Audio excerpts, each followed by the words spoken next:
Silakan ke sekolah, silakan.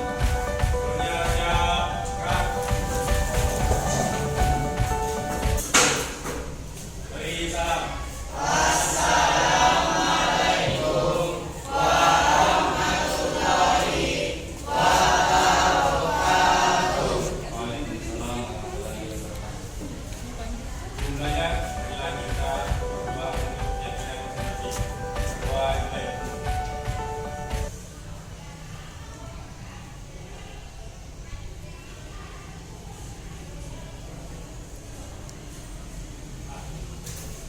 Berdoa selesai. Akan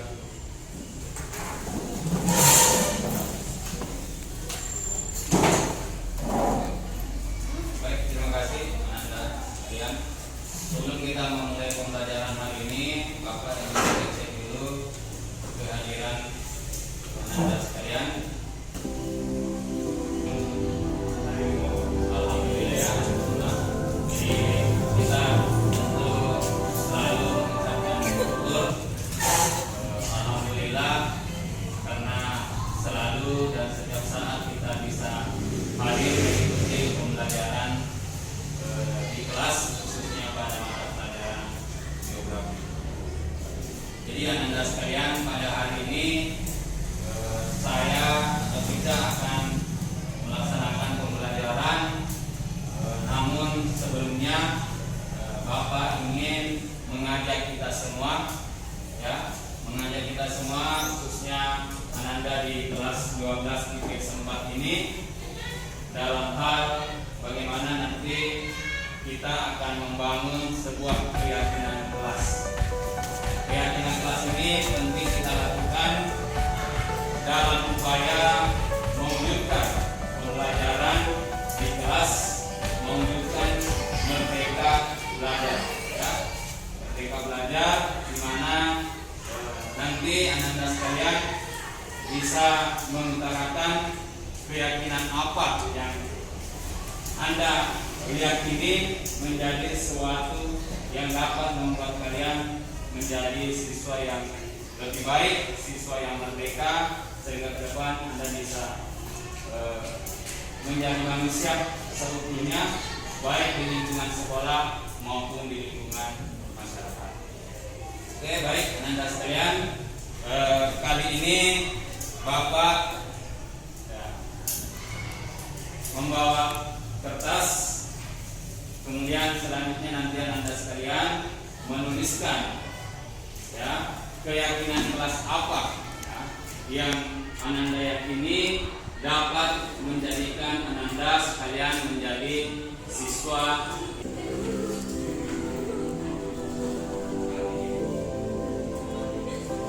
Oke, sudah dapat semua? Oke, baik. Sekarang tuliskan di kertas tersebut apa keyakinan apa yang Anda yakini bisa menjadikan proses pembelajaran kita menjadi lebih baik dan menjadikan Anda sekalian menjadi siswa yang unggul, siswa yang cerdas, berkarakter. Silakan.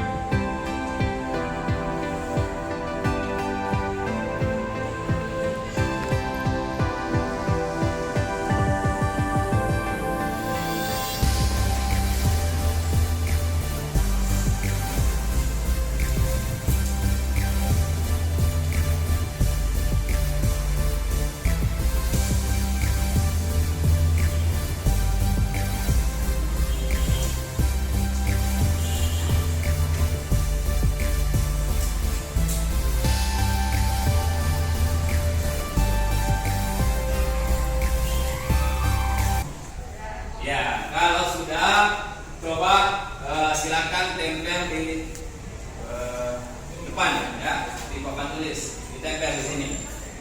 Kemudian kita lihat seperti apa keyakinan Anda sekalian. Kemudian nanti akan kita jadikan keyakinan kelas kita.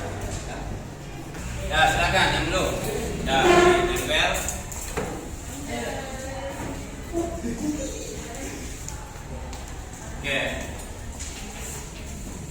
Oke, terima kasih ya. Baik, tepuk tangan dulu untuk kita semua.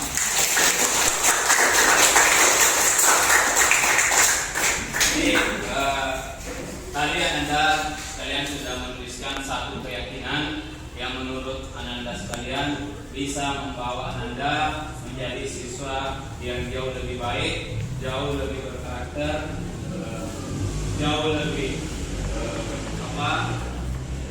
memiliki kemampuan baik dari segi akademik maupun dari segi non akademik. Baik, terima kasih. Sekarang kita akan melihat seperti apa keyakinan kelas yang kita yakini akan membawa kita menjadi siswa yang merdeka. Nah, mungkin saya meminta satu orang dari perwakilan, perempuan satu orang, laki-laki satu orang, untuk membacakan apa sih yang menjadi keyakinan kelas kita. Dia bisa? Saya ingin meluangkan banyak waktu untuk belajar. Iya, saya ingin meluangkan banyak waktu untuk belajar. Oke, betul? Iya, ini adalah salah satu keyakinan yang akan menjadi keyakinan kita semua, bahwa di dalam kelas kita nanti kita akan banyak meluangkan waktu untuk belajar, ya. Oke, kemudian satu orang, ya. Coba. Saya ingin terus giat belajar agar bisa menjadi manusia yang cerdas. Saya akan terus belajar supaya menjadi manusia yang cerdas. Iya, betul sekali ya. Jadi tentu belajar adalah kunci dari segala macam harapan kita, kunci dari segala macam keyakinan kita. Mana belajar ini adalah tugas dari kita semua, sehingga nanti ke depannya kita bisa menjadi manusia sempurna. Masih ada yang mau? Satu orang? Ya, silakan.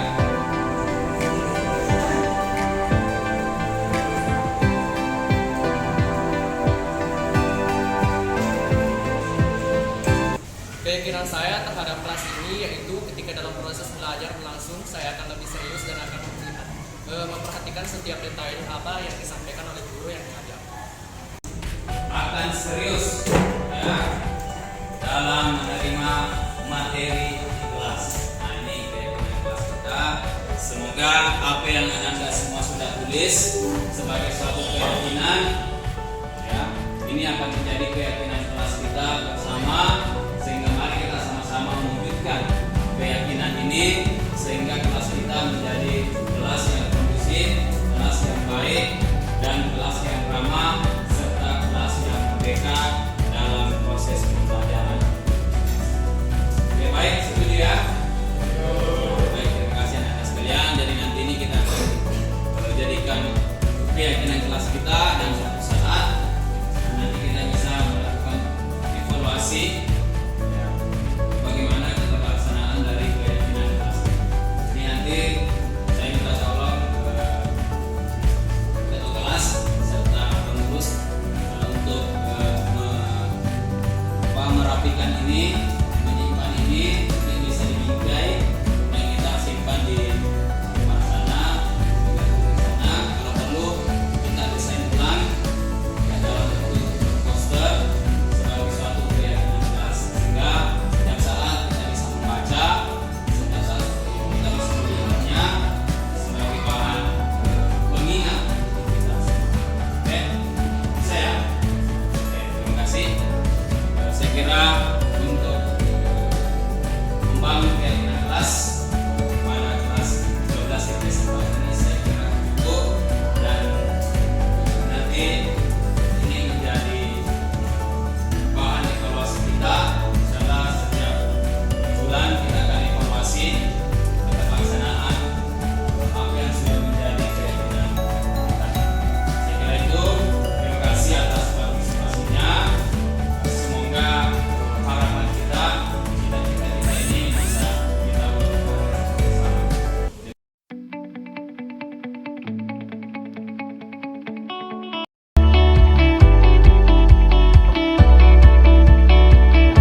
program guru penggerak, salah satu hal yang harus kami lakukan adalah memberikan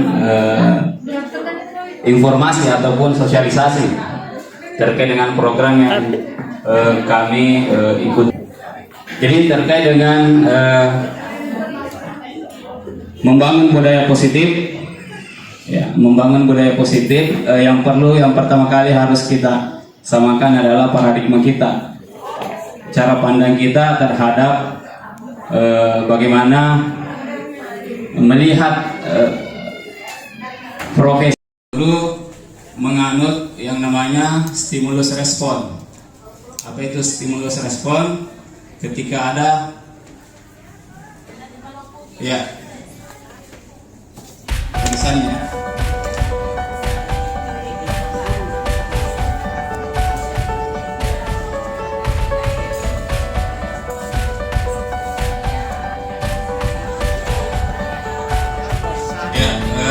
Baik.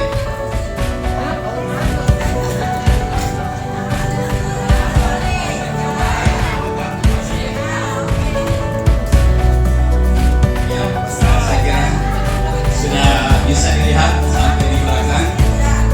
Jadi yang pertama itu paradigma kita. Yang pertama tentang yang selama ini kita mungkin gunakan, ya, itu menggunakan stimulus respon. Bagaimana di situ dikatakan bahwa kebutuhan kita sama. Maksudnya ini mungkin kita sebagai seorang guru ingin apa yang kita ketahui juga diketahui oleh siswa kita. Nah, itu mungkin paradigma yang selama ini kita gunakan, sehingga tidak jarang dari kita, ya, sekuat tenaga bagaimana apa yang kita ketahui juga harus diketahui oleh siswa kita. Gurunya tidak tahu, siswanya tahu. Ya, nah itulah kondisinya sekarang, Bapak Ibu. Sehingga karena perkembangan zaman, ya, tidak bisa tertutup atau tidak menutup kemungkinan apa yang kita tahu mungkin anak-anak kita jauh lebih tahu sebelumnya. Nah, sehingga paradigma ini, stimulus respon yang pertama ini perlu kita ganti menjadi teori kontrol. Nah, namanya teori kontrol. Apa kontrolnya? Bahwa realitas kebutuhan kita ini berbeda. Jadi Bapak Ibu sekalian, kita ini berbeda. Kita ini guru, kebutuhannya berbeda dengan siswa. Ya, apa sih kebutuhan kita? Ya. Sementara siswa, apakah betul sama dengan kebutuhan kita? Tentu kan berbeda, ya. Mungkin kita, ya, ingin memaksakan anak-anak kita tahu semua teori yang kita tahu supaya kita merasa puas bahwa berhasil memberikan pengetahuan kepada siswa. Tapi bisa saja siswa itu tidak membutuhkan itu, ya. Dalam artian mereka punya keinginan tersendiri, ya, sehingga kita tahu kali-kali, sementara temannya tahu kali-kali, padahal sama-sama diajar, berarti ini bodoh. Padahal sesungguhnya tidak. Kenapa tidak? Karena setiap orang memiliki gambaran yang berbeda. Nah, ini pada teori kontrol. Jadi paradigma lama itu namanya stimulus respon. Apa yang dilakukan siswa, maka kita akan meresponnya, dan sebaliknya. Nah, sekarang dalam paradigma yang baru, ya, ini dalam terkait nanti dengan kurikulum baru, paradigma, yaitu bahwa setiap orang memiliki gambaran yang berbeda. Nah, ini di dalam teori kontrol. Kemudian yang ketiga, kita mencoba mengubah orang agar berpandangan sama dengan kita. Nah, ini sering kita lakukan, ya, sebagai seorang guru. Terkadang kita melakukan hal seperti itu, bahwa apa yang kita tahu, bagaimana cara kita, dia juga harus seperti itu caranya. Padahal mungkin saja, ya, mereka punya cara tersendiri, ya, dengan keahliannya tersendiri. Ya, apalagi sekarang itu perkembangan zaman sungguh pesat, ya, berlarinya itu sangat kencang, ya. Sementara kita mungkin belum sampai ke sana. Teori kontrolnya bagaimana? Yaitu kita berusaha memahami pandangan orang lain tentang dunia. Ya, artinya apa? Bahwa ya, kita harus melihat bahwa siswa kita ini mereka punya pandangan tersendiri dengan apa yang mereka yakini. Karena menurut Ki Hajar Dewantara, ya kita ini guru ini hanyalah menuntun murid kita. Ya, kita ini adalah menuntun murid supaya mereka bisa menggali bakat yang mereka miliki. Ini anak memang mega cule, ya, mega gaul. Ada juga anak tenang.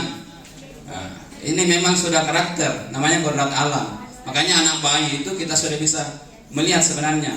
Ada itu anak-anak kesana kemari. Nah, berarti dia kecerdasannya berbeda dengan yang ada itu anak-anak diam saja. Anak-anak diam itu lebih mengandalkan pemikirannya. Ya, jadi mapikiri dolo na pakedo. Ada yang tercet ya, kedo dolo na mapikiri. Ya, yang leta-leta. Ya, ada saya lihat anak-anak begitu. Ya, biasa lari, tidak mau berhenti. Ya. Jadi memang kodrat kita beda ya. Manusia itu beda. Diumpamakan menurut Ki Hajar Dewantara, ya, anak itu umpama benih jagung, bentuknya mungkin sama, modelnya sama, ya, jenisnya sama, tetapi ketika ditanam dia akan tumbuh berbeda. Walaupun ditanam di tanah yang sama, ditanam oleh petani yang sama, tapi mungkin dia akan tumbuh berbeda. Nah, kenapa? Disitulah ada proses, ya, ada proses. Sebagai kodrat alam yang dia lalui, dan ada juga kodrat saman. Mungkin petani A, ya, karena dia menggunakan pupuk, ya, mungkin cepat. Petani B, dia tidak menggunakan apa-apa, mungkin lebih lambat. Itu namanya kodrat saman. Bagaimana kita mengikuti saman? Ya, saman kita dengan saman anak-anak sekarang itu jauh berbeda. Jadi ketika itu yang kita terapkan, pasti akan beda hasilnya. Ya, itu menurut Ki Hajar Dewantara, bukan saya. Saya hanya menyampaikan kembali. Kemudian perilaku buruk dilihat sebagai suatu kesalahan. Nah, ini teori stimulus respon. Karena kita melihat bahwa hal buruk itu adalah suatu kesalahan. Pada teori kontrol, semua perilaku memiliki tujuan. Ya, ada tujuannya. Kenapa anak-anak itu selalu keluar? Kenapa anak-anak itu selalu mengganggu temannya? Tidak serta-merta dia melakukan seperti itu ada tujuannya. Ya, tujuan itu sebagai seorang guru tentu kita harus tahu sebenarnya. Memang beban guru itu berat, ya. Apalagi kita ini guru mata pelajaran, ya, pindah-pindah kelas. Beda kalau guru SD. Nah, guru SD itu sudah fokus satu kelas saja, jadi mereka lebih, ya, mudah. Dan memang di situ sebenarnya di tingkatan dasar itu memang harus betul-betul sudah dipetakan anak ini seperti ini, anak ini seperti ini. Sehingga di tingkatan lanjut kita tinggal menerima, ya, kita melihat seperti ini, sehingga kita bisa melakukan hal yang tepat terhadap anak tersebut. Selama ini kan kita tidak ada pemetaan itu, ya, peminatan saja masih kita yang tentukan. Ya, harusnya kan mereka yang tentukan dirinya. Ya, ini kan masih lebih banyak kita. Kemudian orang lain bisa mengontrol saya. Ya, itu stimulus respon. Kalau teori kontrolnya hanya Anda yang bisa mengontrol diri Anda. Nah, inilah yang sering kita alami. Ya, pura ini di bidang remedi sudah dikasih tahu perbaiki nilainya. Suruh dikasih tahu, tidak ada memang dikerja. Nah, itu kan pikiran kita. Ketika kita sudah ini, pikiran kita kalau perlu dipidang dia akan berubah. Ya, dikasih tidak tuntas, dia akan menuntaskan. Itu pikiran kita. Nah, stimulus responnya seperti itu. Tapi kenyataannya masih tidak seperti itu. Maka kita harus menggunakan teori kontrol, bahwa hanya mereka sendiri yang mampu untuk merubah dirinya. Dan ini harus anak-anak kita itu tahu. Nah, ini yang perlu kita sampaikan, ya, sebagai seorang guru, pendidik. Ya, kemudian saya bisa mengontrol orang lain. Kita biasa guru pede, ya. Pokoknya dia buat tuntas kok, pasti mau jama, lo ke dia. Nyatanya tidak. Itu kepedean kita bahwa kita bisa mengontrol orang lain. Ternyata, ya, di luar dari itu, ya. Makanya di dalam teori kontrolnya Anda tidak bisa mengontrol orang lain, itu yakin. Ya. Makanya kita guru tidak bisa hanya menuntun. Kita ini guru hanya menuntun. Kembali kepada itu. Fitrah kita sebagai guru adalah menuntun. Apa yang dituntun? Kodrat anak. Kenapa dituntun? Supaya mereka tidak salah jalan. Itu saja. Kalau sudah di situ, itulah tugas kita. Cukup nih. Yang penting anak-anak tidak keluar dari jalan, keluar dari jalurnya. Ya, hal baik, ya tentu akan berbuah baik. Nah, jadi Bapak Ibu sekalian, jadi ini 3 motivasi perilaku manusia. Ya, jadi perlu kita tahu bahwa seperti inilah motivasi yang baik dibangun di peserta didik kita. Motivasi bahwa mereka ingin dan menghargai diri sendiri dengan nilai-nilai yang mereka percayai. Ya, seperti itu. Bukan motivasi mereka karena takut dihukum. Bukan motivasi karena mereka ingin imbalan atau penghargaan. Nah, namun pun demikian, pasti ini akan muncul. Ya, pasti ini akan muncul dan menjadi motivasi peserta didik kita. Karena itu tadi kembali ada perbedaan kodrat, ya, kodrat anak berbeda-beda. Ya, ada memang anak-anak tanda kutip low reaction, ada memang anak-anak tanda kutip ya seperti ini motivasinya. Ya. Nah, untuk membangun motivasi yang ketiga itu kita buat kesepakatan kelas. Ya, bagaimana anak-anak kita ya bisa menghargai diri mereka. Selanjutnya ada namanya keyakinan kelas. Ya. Mengapa keyakinan kelas? Mengapa tidak peraturan kelas? Maksudnya ini begini. Peraturan kelas itu tadi saya sempat singgung. Ya, ada motivasi tersendiri yang akan muncul pada diri anak-anak kita. Nah, mereka akan melakukannya karena takut dihukum. Ya. Tetapi ketika kita membangun keyakinan kelas, berarti ini akan menjadi motivasi bahwa hal ini apa istilahnya berasal dari diri mereka. Ya. Sehingga apa yang akan mereka lakukan itu murni ya dari dalam dirinya, bukan karena faktor eksternal. Sehingga kita harapkan anak-anak kita itu tumbuh menjadi manusia yang seutuhnya, bukan yang di istilahnya ini ya di modeling ya seperti itu. Tapi mereka memang natural ya, sesuai dengan apa yang mereka yakini ya. Kemudian mereka yang mereka sepakati, dan insya Allah akan mereka lakukan dengan ikhlas ya. Seperti itu Bapak Ibu.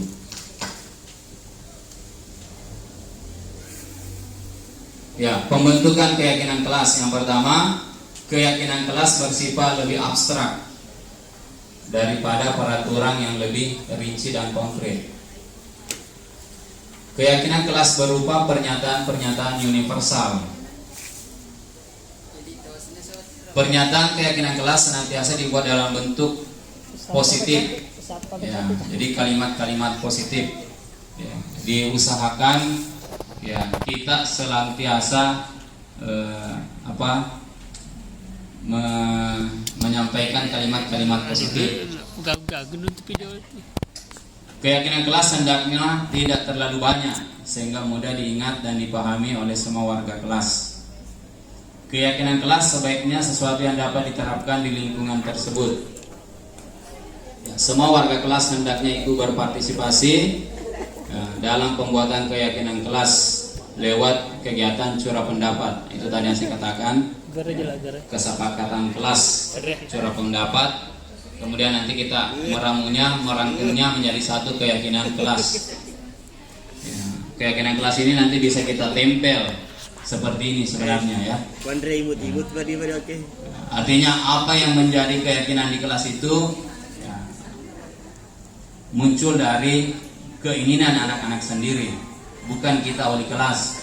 Ya, harus seperti ini, harus warnanya ini, harus ini. Ya. Semua warga kelas hendaknya ikut berpartisipasi dalam pembuatan keyakinan kelas lewat kegiatan curah pendapat. Tadi bersedia meninjau kembali keyakinan kelas dari waktu ke waktu. Nah, ini menjadi catatan juga. Kita bersedia untuk meninjau kembali, ya. Memang seperti itu. Harus kita tinjau ulang. Karena kenapa? Nah, ini pasti akan ada perubahan, akan ada dinamika. Ya, akan ada dinamika di dalam kelas yang mungkin tidak lagi sejalan dengan keyakinan kelas yang kita lakukan. Maka kita buat lagi. Ya, intinya bahwa apa yang menjadi keyakinan kelas kita ini betul-betul mencerminkan daripada siswa kita di kelas. Ketika mereka melenceng, berarti kita buat yang baru lagi, ya, seperti itu.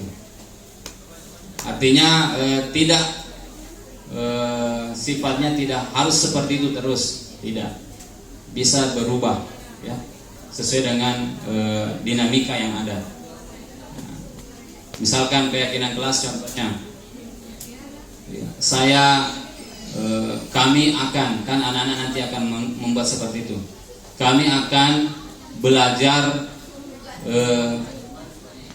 tepat waktu atau masuk di kelas tepat waktu. Nah, ketika dalam perjalanannya masih ada anak-anak yang ini tidak tepat waktu, maka ini perlu ditinjau ulang. Nah, kita buka lagi, ya, curah pendapat. Kalau perlu kita tanya, bagaimana ini tepat waktu? Apakah harus kita ubah kembali karena saya lihat ini masih ada yang selalu terlambat. Nah, bisa kita gali di situ. Kenapa sebenarnya dia terlambat? Apa tujuannya dia terlambat dan seterusnya? Kenapa? Ya. Jadi di dalam nanti ada namanya coaching. Ya. Coaching. Nah, di situ begitu caranya coaching. Kita bertanya terus, dituntun terus itu anak-anak pertanyaan. Ya. Kenapa dia terlambat? Ya, nah, ditanya terus sampai dia menemukan bahwa terlambat itu adalah betul dia butuhkan atau hanya sekedar dia iseng-iseng atau hanya sekedar dia cari-cari perhatian dan sebagainya. Nah, itu namanya coaching supaya dia betul-betul nanti melihat, oh seperti ini. Tapi ini belum, ya, ini belum kita. Saya pribadi belum laksanakan. Yang saya laksanakan sekarang baru pada tahap keyakinan kelas, ya. Nah, itu nanti coaching seperti itu. Ini juga informasi saya dapatkan dari angkatan sebelumnya. Ya. Jadi seperti itu Bapak Ibu keyakinan kelas. Ya.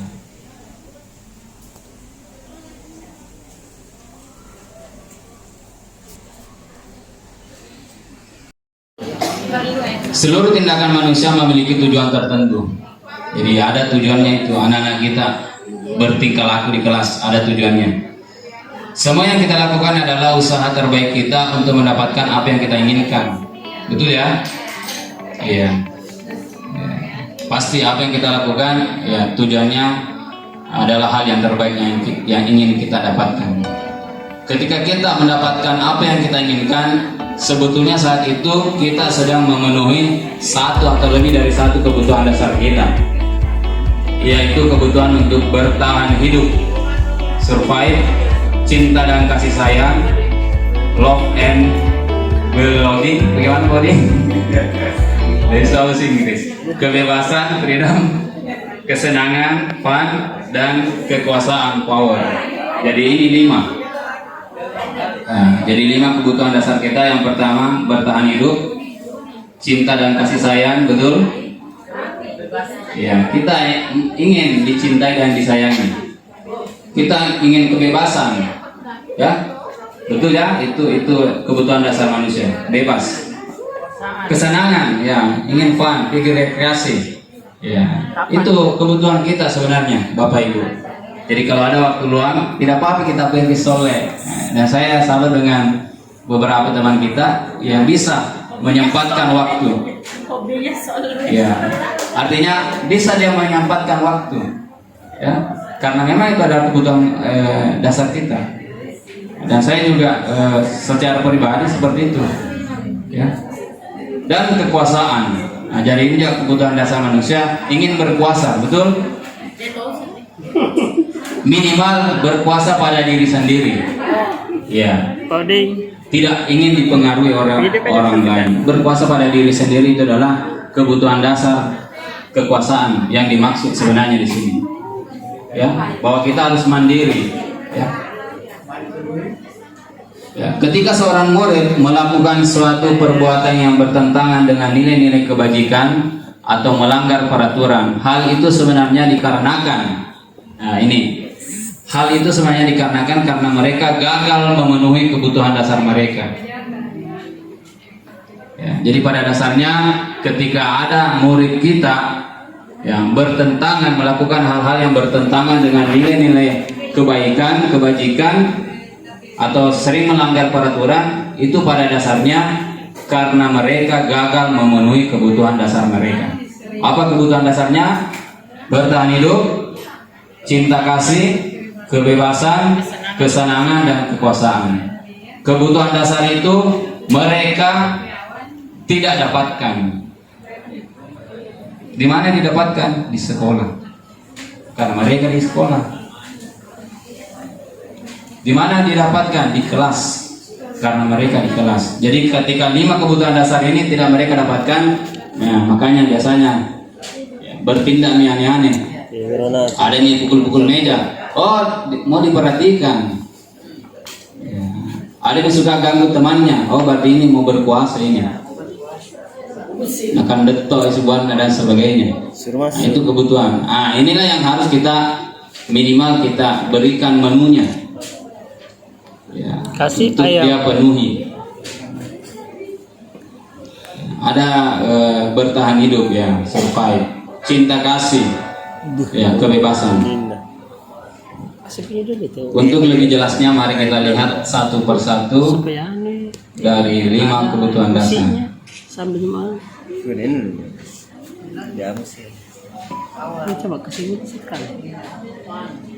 Ya. Jadi kekuasaan, kebebasan, kesenangan, kasih sayang, bertahan hidup. Ya. Bebas terbang. Freedom. Ya, ini saling apa istilahnya di dalam matematika, irisannya, bahagian. Ya. Survive, bertahan hidup. Ya, untuk bertahan hidup, ya, tentu kita juga harus punya power, ya. Untuk bertahan hidup, ya, tentu kita juga harus, ya, punya kebebasan. Untuk bertahan hidup, ya, tentu kita harus juga bersenang-senang, ya. Dan untuk bertahan hidup, ya, tentu kita juga harus punya, ya, cinta dan kasih sayang. Harus ada yang mencintai kita dan harus ada yang menyayangi kita. Ya. Kalau tidak ada sayang kita bertahan. Ya, cinta dan kasih sayang ini ya luas Bapak Ibu, bukan cinta dan kasih sayang antara dua sejoli, tapi lebih dari itu. Ya, jadi ini 5 kebutuhan dasar yang harus kita tahu, ya, bahwa manusia kebutuhannya untuk bertahan hidup, manusia punya kebutuhan untuk dicintai dan disayangi, manusia punya kebutuhan untuk bebas, manusia memiliki kebutuhan untuk mendapatkan kesenangan dan penguasaan. Jadi ini sebisa mungkin kita penuhi kepada peserta didik kita, ya. Sehingga itu tadi, ya, tindakan yang mereka lakukan itu ada tujuannya. Ya. Apa tujuannya? Tujuannya ini 5 kebutuhan dasar. Sebenarnya itu kalau ini terpenuhi, ya, insyaallah anak-anak kita, ya, istilahnya mungkin bisa terkontrol. Tapi kalau tidak, ya, nah itulah yang memicu materi tentang 5 posisi kontrol. Jadi 5 posisi kontrol ini nanti Bapak Ibu bisa melihat posisi Bapak Ibu di mana. Ya, jadi ada 5 posisi kontrol yang mungkin saja ya Bapak Ibu selama ini ya belum mengetahui posisi Bapak Ibu ada di mana. Pada dasarnya menerapkan yang namanya posisi kontrol terhadap murid. 5 posisi kontrol ini kita bisa lihat. Yang pertama ada namanya posisi menghukum. Ya, posisi menghukum ini mungkin sering kita lakukan. Saya pribadi juga sering. Ya, dan setelah mendapatkan materi ini, mudah-mudahan ke depan sudah bisa melakukan penyesuaian, ya, sudah bisa menyesuaikan terhadap posisi kontrol yang bisa saya gunakan. Yang pertama adalah menghukum. Posisi kontrol menghukum. Nah, di sini dijelaskan bahwa seorang penghukum bisa menggunakan hukuman fisik maupun verbal. Jadi posisi menghukum ini biasa kita lakukan secara fisik maupun verbal. Orang-orang yang menjalankan posisi penghukum senantiasa mengatakan bahwa sekolah memerlukan sistem atau alat yang dapat lebih menekan murid-murid lebih dalam lagi. Nah, jadi bagaimana murid dituntut. Ya. Guru-guru yang menerapkan posisi penghukum sering atau biasa berkata, patuhi aturan saya atau awas. Ya, ini biasa kita keluarkan kata-kata ini. Ya, ikuti peraturannya. Ya, awas. Atau biasa juga kita menyampaikan, kamu selalu salah. Selalu, pasti selalu, ya. Kamu pasti selalu yang terakhir selesai tugas. Kamu ini betul-betul malas dan sebagainya. Nah, ini berarti posisi kontrolnya adalah menghukum. Ya, guru seperti ini senantiasa percaya hanya ada satu cara agar pembelajaran bisa berhasil, yaitu cara dia. Ya. Kadang ya posisi seperti ini memang kita lakukan tidak ke semua siswa, hanya di siswa-siswa tertentu. Ya. Kemudian posisi yang kedua adalah membuat orang merasa bersalah. Ya, pada posisi ini biasanya guru akan bersuara lebih lembut, ya, membuat orang merasa bersalah, ya, akan menggunakan keheningan yang membuat orang lain merasa tidak nyaman. Ya, contoh kata-kata yang sering dikeluarkan, ibu sangat kecewa sekali dengan kamu. Nah, kata-kata ini sebenarnya ya posisinya adalah membuat orang merasa bersalah. Berapa kali bapak harus memberitahu kamu? Ya, seperti ini juga ya berusaha untuk membuat orang merasa bersalah. Gimana coba kalau orang tua kamu tahu kamu berbuat begini? Berarti posisinya ya membuat siswa merasa bersalah. Di mana posisi ini murid akan memiliki penilaian diri yang buruk. Jadi murid akan merasa dirinya buruk, dan murid merasa tidak berharga dan telah mengecewakan orang yang disayanginya. Nah, ini posisi kontrol membuat orang merasa bersalah. Kemudian yang ketiga adalah posisi kontrol sebagai teman. Guru pada posisi ini tidak akan menyakiti murid, namun akan tetap berupaya mengontrol murid sesuai melalui persuasi, ya, pendekatan persuasi. Posisi teman pada guru biasanya negatif ataupun positif. Positif di sini berupa hubungan baik yang terjalin antara guru dan murid. Biasa kita punya semacam murid yang dekat sekali dengan kita, ya. Bahkan biasa kita anggap mereka sebagai teman. Guru di posisi teman menggunakan hubungan baik dan humor untuk mempengaruhi seseorang. Biasanya mereka berkata, ayo bantulah, ayo nak, ayo ingat, tidak bantuan bapak selama ini. Artinya menjalin posisi kontrol terhadap siswa sebagai teman. Ini kadang juga kita lakukan, ya.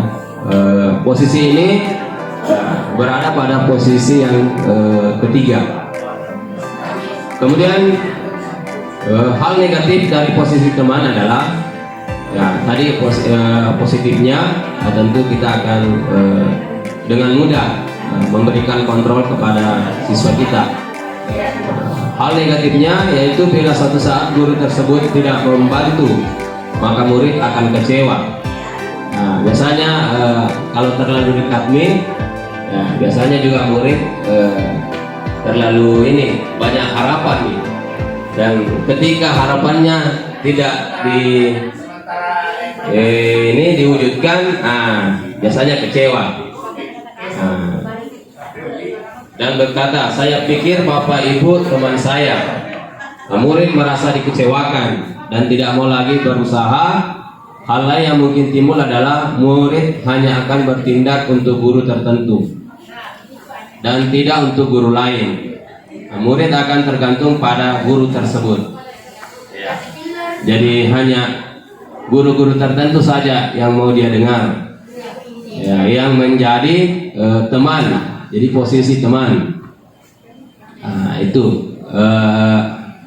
hal negatif yang bisa muncul ketika kita berada pada posisi kontrol sebagai teman, ya. Sehingga kadang guru lain dicuekin, hanya ingin patuh pada guru yang menjadi temannya tadi, dan ini akan istilahnya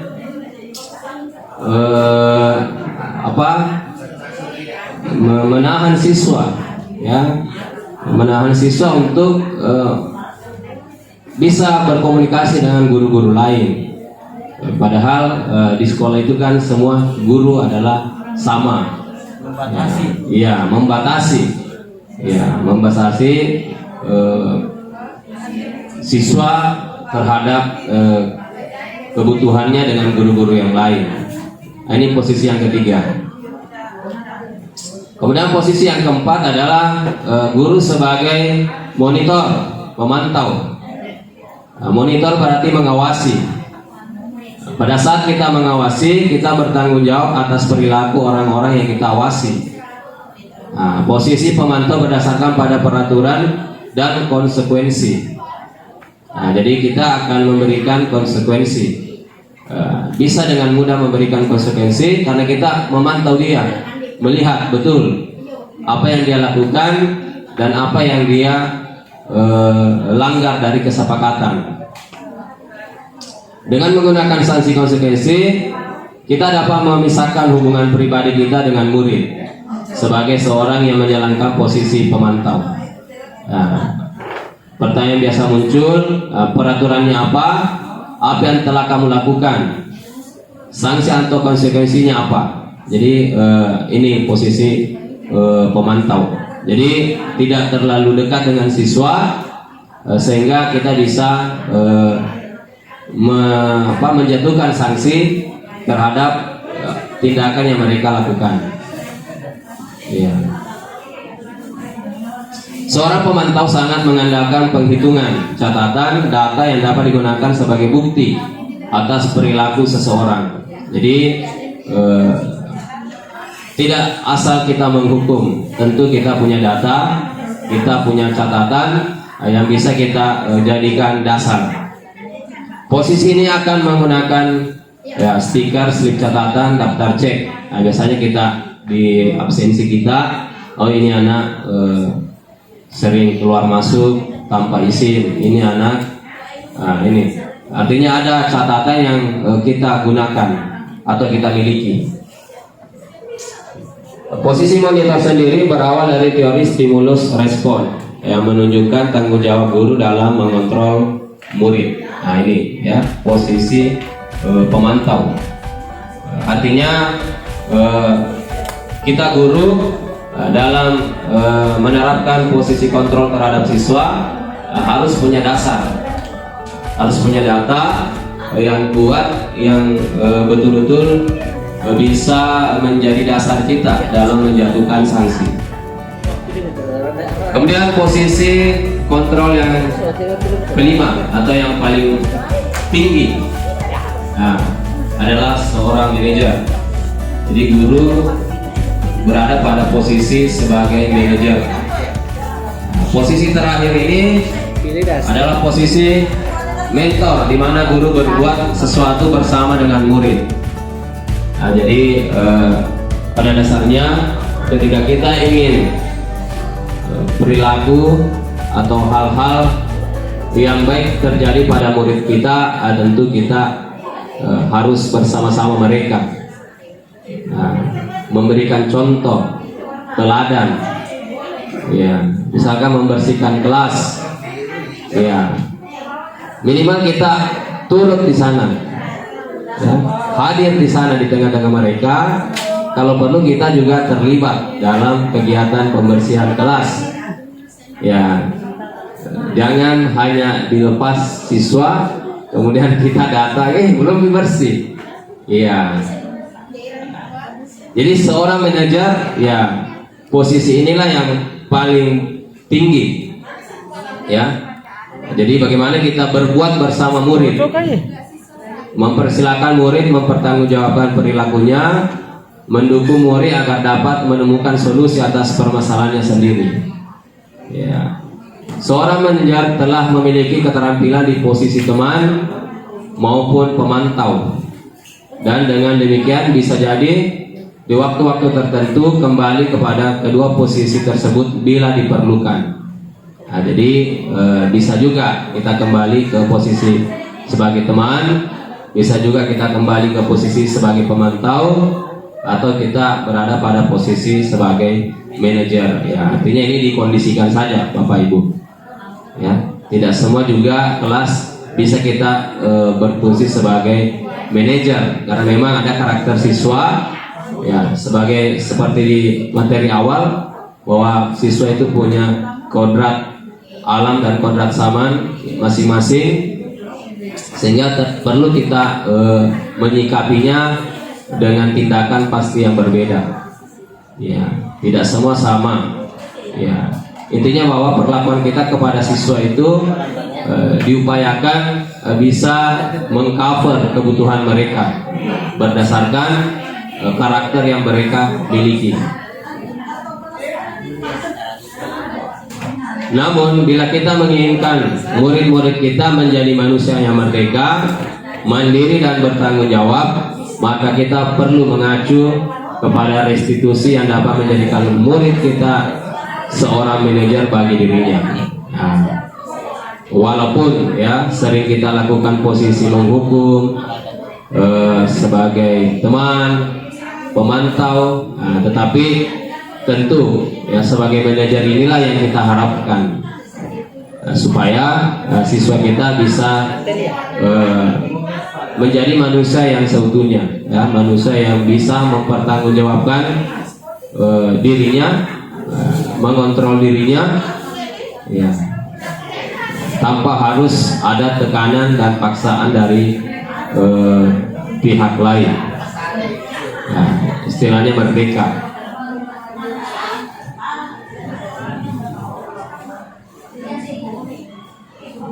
Seorang manajer ya biasanya akan berkata apa yang kita yakini. Nah, misalkan ketika anak-anak berbuat di luar dari kesepakatan kelas yang sudah dibuat atau yang sudah diyakini, kemudian kita tanyakan apa yang kita sudah yakini. Nah, kemudian dia akan menjawab, ya, saya tidak akan terlambat datang ke sekolah. Apakah kamu yakin dengan itu? Nah, pasti dia akan mengatakan dia yakin. Ya, artinya bagaimana kita merasionalisasikan aktivitas ataupun hal-hal yang siswa itu lakukan. Ya, kemudian kita bisa lanjut, jika kamu meyakininya, apakah kamu bersedia memperbaikinya? Ya. Kemudian siswa tentu akan mengatakan bersedia. Ya, kalau dia mengatakan tidak bersedia, tanyakan lagi, apa tujuan Anda sehingga Anda tidak bersedia?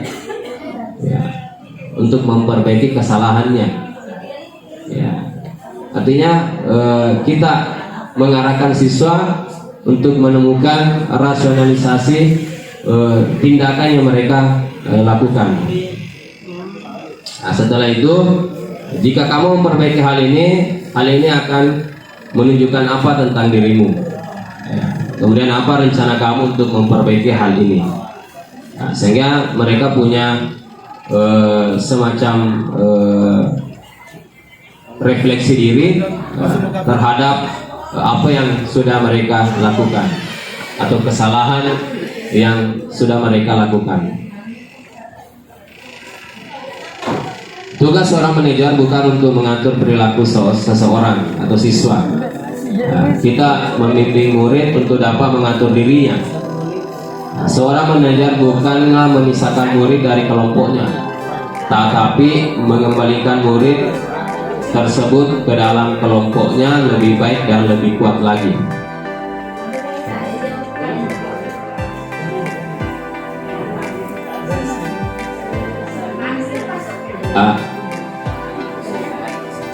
Ya, goyang. Ini ada contoh kasus Adi yang terlambat hadir di sekolah.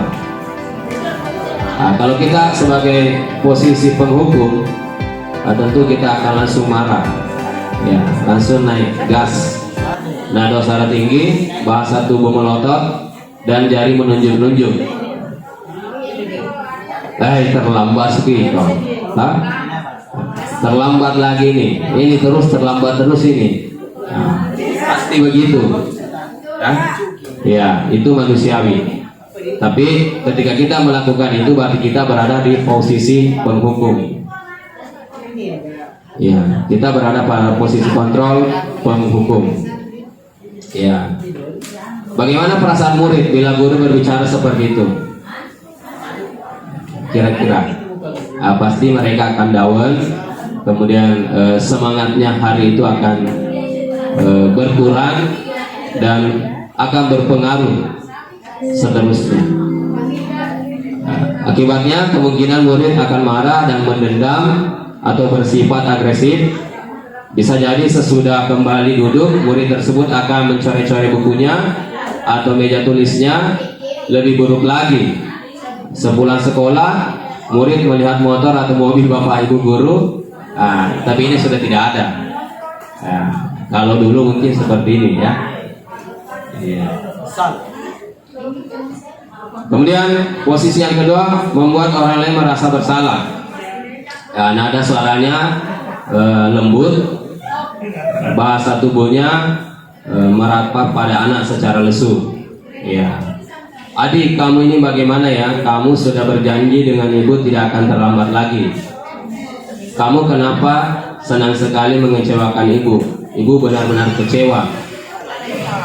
Nah, ini berarti membuat Adi merasa bersalah. Akibatnya apa? Adi akan merasa bersalah telah mengecewakan ibu guru, kemudian merasa menjadi orang yang gagal dan tidak sanggup membahagiakan orang lain.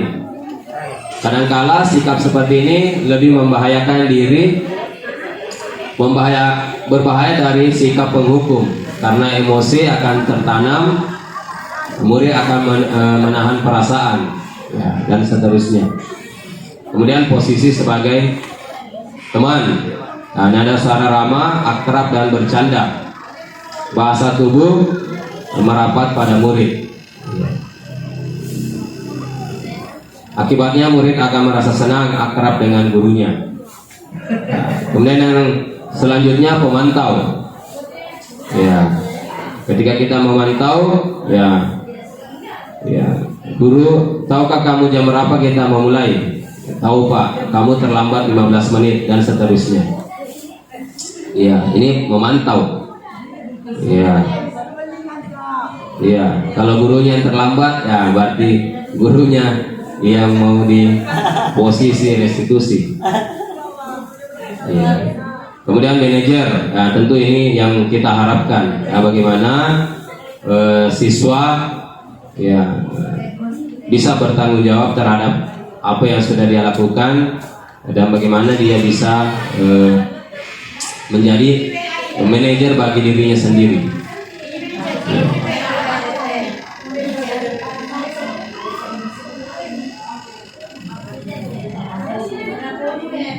Saya kira seperti itu untuk 5 posisi kontrol. Intinya ada bahwa dalam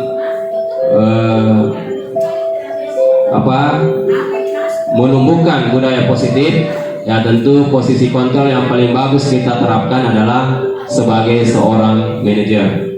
Ya, sebagai seorang manajer, ya. Kenapa? Karena dengan sebagai seorang manajer, siswa lebih bisa bertanggung jawab terhadap dirinya, bisa lebih mengontrol dirinya, dan bisa lebih mengatur dirinya sendiri. Ya. Selanjutnya, ini yang terakhir, segitiga restitusi.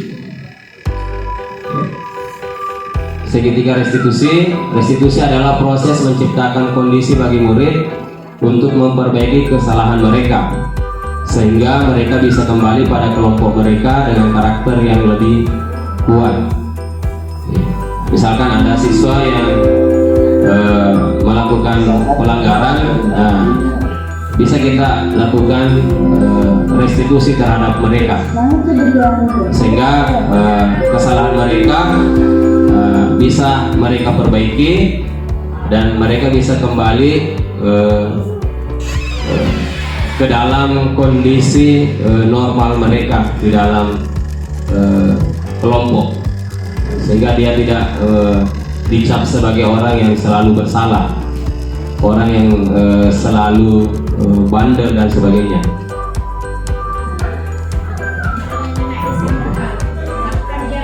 Iya. Jadi ciri-ciri restitusi bukan untuk menebus kesalahan, namun untuk belajar dari kesalahan. Ya. Dalam restitusi, ketika murid berbuat salah, guru tidak mengarahkan untuk menebus kesalahan, tetapi bagaimana murid bisa belajar dari kesalahan yang mereka lakukan.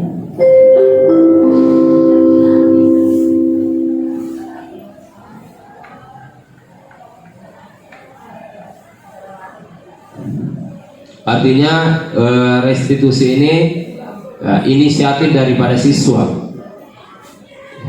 Ketika dia berbuat kesalahan, bagaimana menyelesaikan kesalahan itu muncul dari siswa.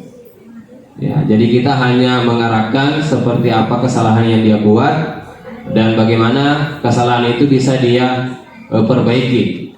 Nah, kita berikan kesempatan bagaimana memperbaiki kesalahan ini? Menurut Anda seperti apa? Nah, jadi kita berikan tanggung jawab kepada mereka sendiri untuk memperbaiki kesalahannya, bukan langsung kita memberikan hukuman. Restitusi memperbaiki hubungan. Restitusi adalah tentang memperbaiki hubungan dan memperkuatnya. Restitusi juga membantu murid-murid dalam hal mereka ingin menjadi orang seperti apa. Nah, jadi selama ini terkadang ketika ada anak-anak yang melakukan pelanggaran, kita berada pada posisi menghukum mereka sehingga kita seolah-olah ya bertentangan dengan mereka. Dengan restitusi ini tidak bertentangan, tapi bagaimana kita menyamakan ya, persepsi kita terhadap pelanggaran yang dia lakukan dan bagaimana siswa itu bisa memperbaiki pelanggaran tersebut. Nah, jadi jangan sampai ya hubungan antara guru dan siswa itu ada konflik. Nah, ini sebenarnya yang tidak diinginkan. Ya, semelanggar-melanggarnya anak-anak, janganlah kita jadikan dia sebagai musuh. Ya, tapi mari kita perbaiki hubungan, karena inilah tugas kita seyogyanya sebagai guru, bagaimana membimbing siswa, memperbaiki karakter mereka, ya, memberikan pemahaman, pengetahuan yang baik. Nah, karena itu tujuan pendidikan sesungguhnya. Nah, dan kita sebagai guru ya bertugas di dunia pendidikan yang punya tugas untuk itu tadi, menciptakan profil pelajar Pancasila. Ya, jadi jangan sampai ada itu permusuhan, karena kalau itu yang sudah terjadi, tentu agak sulit kita berlaku objektif. Ya, pasti kita akan subjektif terhadap peserta didik kita.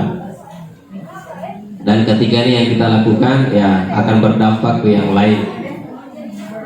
Ini sebenarnya informasi ini bukan hal baru.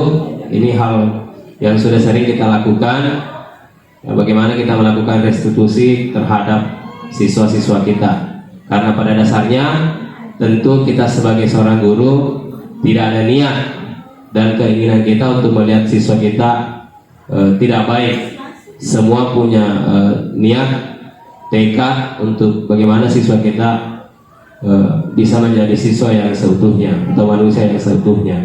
Namun memang karena di dalamnya itu ada namanya proses, terkadang di proses inilah ya kita mungkin lupa atau siswa kita mungkin yang lupa juga, maka disitulah diperlukan yang namanya restitusi. Bagaimana mengembalikan posisi normal. Restitusi adalah tawaran, bukan paksaan. Jadi bagaimana kita memberikan tawaran kepada siswa, ya, terhadap konsekuensi yang mereka lakukan. Kemudian restitusi menuntun untuk melihat ke dalam diri. Ya, bagaimana kita kembali yang merenungkan di dalam diri kita, ya, apa dan bagaimana. Nah, karena ketika kembali ke dalam diri, pasti ya hati nurani tidak akan mungkin, tidak akan bisa berbohong. Nah, pasti kita ingin semuanya berjalan dengan baik. Ya. Restitusi mencari kebutuhan dasar yang mendasari tindakan. Ya, kenapa sih anak-anak seperti itu? Ya, kembali lagi ke kebutuhan pokok, ya, adanya bagaimana langkah melakukan restitusi. Nah, di sini ada. Ya, ini segitiga restitusi. Yang pertama kita menstabilkan identitas dulu. Jadi ketika ada siswa kita yang melanggar atau bersalah, ya, kita stabilkan dulu identitas. Ya, minimal kita mengatakan bahwa setiap orang pasti pernah melakukan kesalahan. Ya, kamu bukan satu-satunya yang pernah melakukan ini. Jadi kita stabilkan dulu kondisi ya, siswa bahwa kesalahan bukan hanya dia yang melakukan. Semua orang bisa melakukan kesalahan, termasuk bapak ibu guru misalkan kita kasih tahu. Jadi Ananda, tidak semua orang pasti melakukan kesalahan. Bapak ibu guru juga sering melakukan kesalahan. Itu tahap yang pertama, kita menstabilkan dulu identitas. Kemudian yang kedua adalah memvalidasi tindakan yang salah. Setelah itu kamu tentu punya alasan mengapa kamu melakukan itu. Nah, kita tanya, apa sih alasannya kamu melakukan hal tersebut? Adakah cara yang lebih efektif untuk mendapatkan apa yang kamu butuhkan? Misalkan, kenapa kamu terlambat? Ya, atau kenapa kamu membuang sampah sembarangan? Ya, kita tanya ya, di restitusi. Kemudian yang terakhir adalah menanyakan keyakinan.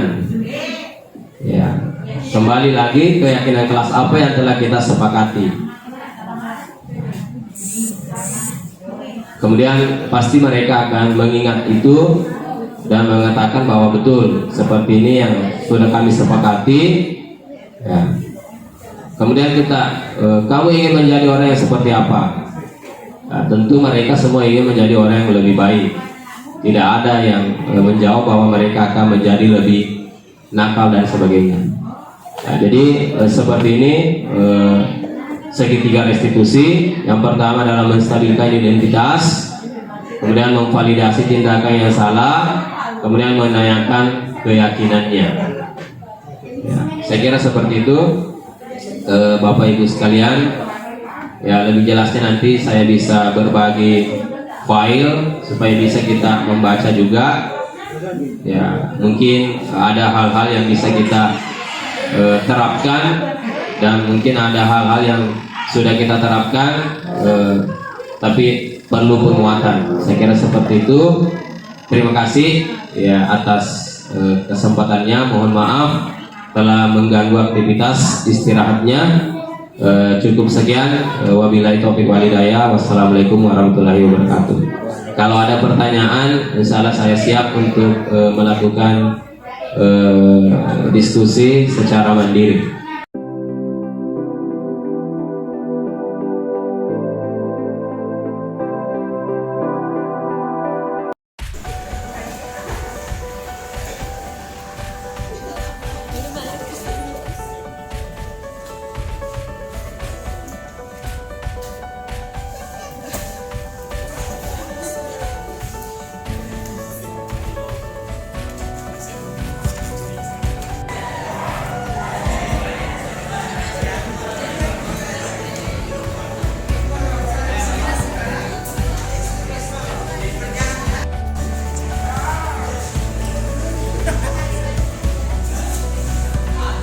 Semoga kedepannya bisa menyelesaikan tugas dengan tepat waktu dan bisa mendapatkan nilai yang kelas.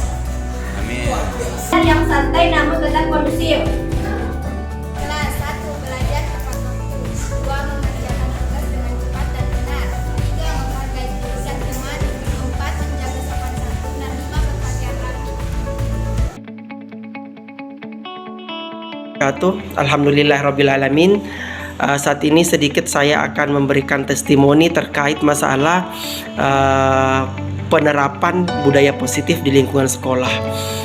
Nah, pada prinsipnya apa yang telah disampaikan oleh calon guru penggerak bahwa penerapan budaya positif di sekolah itu diperlukan sebuah kerjasama kolaborasi antara semua unsur yang ada di lingkungan sekolah, termasuk kepala sekolah, tenaga kependidikan, tenaga pendidik maupun komite sekolah. Nah, dalam hal ini diperlukan pula lingkungan sekolah yang aman dan nyaman agar peserta didik kita dapat beraktivitas, dapat belajar dalam rangka mencapai tujuan pembelajaran. Nah, apa yang telah saya lakukan diantaranya adalah bagaimana meningkatkan disiplin peserta didik, terutama di dalam proses kegiatan belajar. Di awal kegiatan kemarin saya telah menerapkan beberapa kesepakatan-kesepakatan.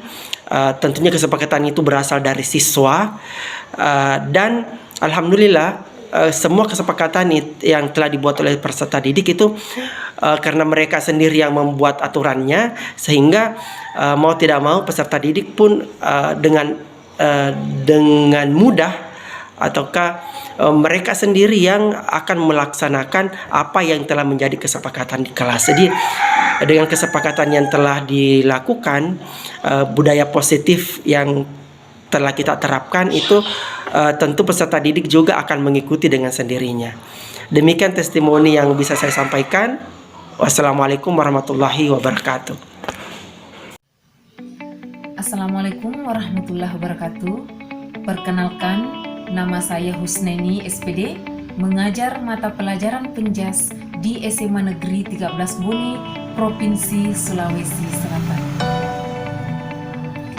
Di sini saya akan menyampaikan kesan dan pesan saya dalam mengimplementasikan budaya positif melalui kesepakatan dan keyakinan kelas. Sebelumnya, saya mau mengucapkan terima kasih kepada Bapak Sofian SPD MPD yang telah memberikan materi kepada kami, yaitu budaya positif melalui kesepakatan dan keyakinan kelas. Setelah saya di kelas, saya menyampaikan kepada peserta didik, kelas seperti apa yang kalian impikan? Dengan antusias, peserta didik mengatakan, kami Bu menginginkan kelas yang bersih. Ada juga yang mengatakan, kami Bu menginginkan kelas yang nyaman. Ada juga yang mengatakan, kami Bu menginginkan kelas yang bahagia. Nah, dari tanggapan-tanggapan atau jawaban-jawaban peserta didik tersebut, tentu untuk membangun kelas impian mereka harus melibatkan peserta didik secara aktif. Saya kembali bertanya kepada peserta didik, bagaimana cara agar kelas kita bersih? Tentu dengan membersihkan kelas setiap saat, membuang sampah di tempat sampah, selalu menjaga kebersihan setiap saat sampai pulang sekolah. Nah, bagaimana cara membuat kelas yang nyaman? Nah, siswa menjawab, saling menghargai Bu, saling membantu. Beragam jawaban-jawaban yang diberikan oleh siswa, saling menghargai, membantu, menolong, menghormati. Kemudian bagaimana cara menciptakan kelas yang bahagia? Menciptakan kelas bahagia, guru harus berperan aktif dalam menciptakan suasana kelas yang bahagia, terlebih dalam proses pembelajaran. Bagaimana seorang guru, misalnya saya guru Penjas, bagaimana saya memodifikasi materi praktik bola voli, contoh bola voli, saya memodifikasi dalam bentuk permainan dan perlombaan agar siswa senang mengikuti praktek bola voli dan mereka gembira, mereka semangat, dan mereka berbahagia. Nah, setelah ada kesepakatan-kesepakatan atau ide-ide yang diberikan atau dikeluarkan oleh peserta didik, maka ide-ide tersebut ditulis di kertas folio. Setelah ditulis, ditandatangani, guru dan siswa bertanda tangan. Kemudian kesepakatan untuk membangun keyakinan tersebut yang dikeluarkan oleh siswa ditempel di dinding kelas di tempat yang mudah kita lihat, agar setiap hari siswa melihat, oh inilah kesepakatan kelas yang kami buat, yang harus kita laksanakan setiap hari. Alhamdulillah sudah 1 minggu berjalan dan luar biasa, ada perubahan di setiap siswa. Tanpa harus diberitahu, bersihkan kelasnya, bersihkan halaman kelasnya, buang sampah di tempat sampah. Tanpa saya atau kami beritahu, mereka secara sadar melakukan memungut sampah, membuang di tempat sampah. Ketika kami guru menyampaikan materi, siswa dengan tenang menyimak, mengajukan pertanyaan, tidak ada yang ribut. Ketika belajar penjas praktek, mereka semua senang, mereka semua bahagia mengikuti proses pembelajaran, mereka semangat. Olehnya itu, pesan saya untuk membangun kesepakatan dan keyakinan kelas dalam menciptakan kelas impian peserta didik, tentu guru harus berperan aktif, mengontrol, menjadi teladan yang baik, menciptakan suasana kelas yang gembira, yang bahagia untuk peserta didik. Olehnya itu, semoga dengan adanya Bapak Sopyan SPD MPD sebagai calon guru penggerak selalu menyampaikan materi-materi yang baru kepada kami agar kami bisa menerapkan di kelas kami. Terima kasih. Sebelum mengakhiri, salam guru penggerak, salam calon guru penggerak, maju dan sukses terus calon guru penggerak dan guru penggerak di seluruh Indonesia. Terima kasih. Wabillahi taufik wal hidayah. Wassalamualaikum warahmatullahi wabarakatuh. Assalamualaikum warahmatullahi wabarakatuh. Perkenalkan, nama saya Irwan Haq dari SMA Negeri 13 Bonek, kelas 12 kelas 3. Baik, saya akan menjelaskan beberapa saran dan testimoni saya mengenai budaya keyakinan kelas. Nah, budaya keyakinan kelas ini menjadi kontrol bagi kami untuk melaksanakan suatu pembelajaran dengan baik dan lebih positif. Contohnya, pada saat mulai dari datang sekolah, yaitu datang tepat waktu dan sampai di kelas, mulai pembelajaran, kita semua dengan adanya keyakinan kelas ini kita semua bisa belajar lebih tertib, seperti tidak berbicara pada saat belajar atau menyimak dengan baik apa yang disampaikan oleh guru kami. Nah, selain itu, keyakinan kelas, dengan budaya keyakinan kelas ini juga merupakan hal yang sangat baik untuk diterapkan pada kelas kami untuk mencapai sebuah kelas impian yang kami inginkan semua. Nah, maka dari hal itu juga tergantung pada diri individu kita semua, bagaimana kita menyikapi dan menindaki keyakinan kelas ini, karena kita sendiri yang menginginkannya, maka kita sendiri juga yang harus melaksanakannya dengan baik. Sekian yang bisa saya sampaikan, lebih dan kurangnya mohon dimaafkan. Wabillahi taufiq wal hidayah. Wassalamualaikum warahmatullahi wabarakatuh. Bismillahirrahmanirrahim. Assalamualaikum warahmatullahi wabarakatuh. Perkenalkan, nama saya Nurin Khairani Rijal, berasal dari SMA Negeri 13 Bonek, kelas 12 IPS 3. Di sini saya akan memberi testimoni terhadap budaya keyakinan kelas. Dan budaya keyakinan kelas ini memberi dampak positif yang sangat besar bagi setiap murid yang ada di kelas tertentu.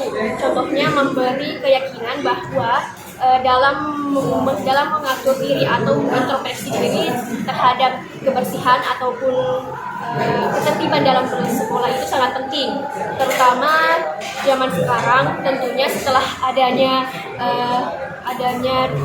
pandemi yang terjadi, semua siswa pasti merasakan dampak yang buruk seperti kemalasan dan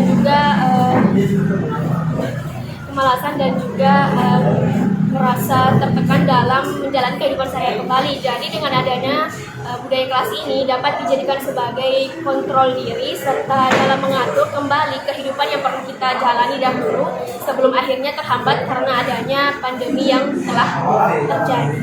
Dengan adanya keyakinan kelas ini dapat menjadi kontrol diri serta introspeksi diri dalam mewujudkan keinginan-keinginan atau impian-impian kelas yang akan wujud, seperti menjaga kebersihan kelas dan tertib dalam mengikuti pelajaran ataupun dalam masuk dalam kelas. Sekian yang dapat saya sampaikan, lebih dan kurangnya mohon dimaafkan. Wabillahi taufiq wal hidayah. Wassalamualaikum warahmatullahi wabarakatuh.